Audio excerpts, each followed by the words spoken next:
এই যে বানাচ্ছি ডোসা। এই দেখো, আমি আমারটা কর্ন দিয়ে বানাচ্ছি, আর ওকে বানিয়ে দিয়েছি মশলা দিয়ে।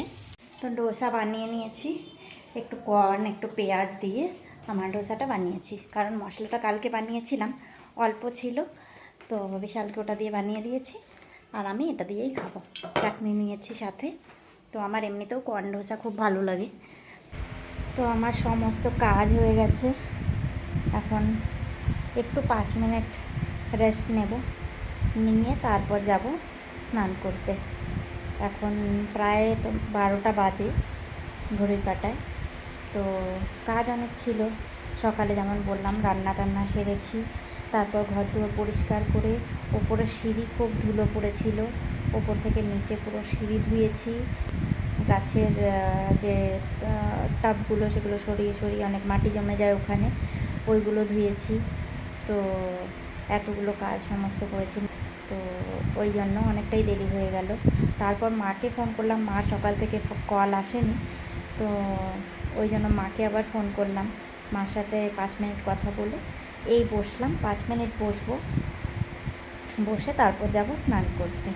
এই দেখো, আমার এরিকা পামটা না এইরকম হলুদ হলুদ হয়ে যাচ্ছে, আমি জানি না, হয়তো জানলার কাছে বেশি রোদ লাগছে বলে হয়ে যাচ্ছে কিনা। আর এই যে পিস লিলিটা, কত সুন্দর নতুন নতুন পাতা এসেছে, এই দেখো, অনেক নতুন নতুন পাতা এসেছে, এই দেখো ভেতরেও আছে। তোমরা তো সবাই জানো আগের পিস লিলিটা খারাপ হয়ে গেছিলো, তো এটা আমি পরে আনিয়েছিলাম। এই গাছটাও একদম ছোট্ট ছিল, কিন্তু এখন বেশ সুন্দর লাগছে। এইভাবে আমি জানলার পাশেই রেখেছি। হাওয়া দেখতে পাচ্ছ এখানে, এত হাওয়া।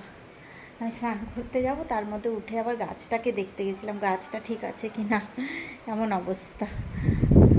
এই গাছগুলোতে আজকে জল দেওয়া হয়নি, সকাল থেকে টাইম পাইনি এই গাছগুলোতে জল দেওয়ার জন্য। এই যে অপরাজিতা গাছটা কত বড় হয়ে গেছে, অনেকটা বড় হয়ে গেছে। আমি এখানে একটা সুতো বেঁধে দিয়েছিলাম। আর এই গাছগুলো দেখো, ক্যালেডিয়ামটা দেখেছো কত পাতা এসেছে, মাত্র 3টে পাতা ছিল এটা যখন এনেছিলাম, নিচ থেকে অনেক পাতা বেরোচ্ছে। এই দেখো, এটা এটা ওই ছোট্ট কুচকি একটা পাতা বেরিয়েছে। আর এটা তো দেখেছোই তোমরা, এটা তো সবাই জানো, মানি প্ল্যান্টটা এটা অনেক পুরনো। আমি এই গাছটা এনেছিলাম একদম ছোট্ট, তো এই গাছটা এখন বড় হয়ে হয়ে বেশ অনেকটাই ভালো হয়ে গেছে।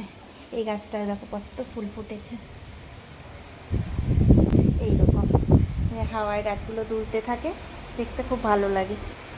তো চলো আমি স্নান করে আসি, স্নান করে এসে আবার তোমাদের সাথে কথা বলবো।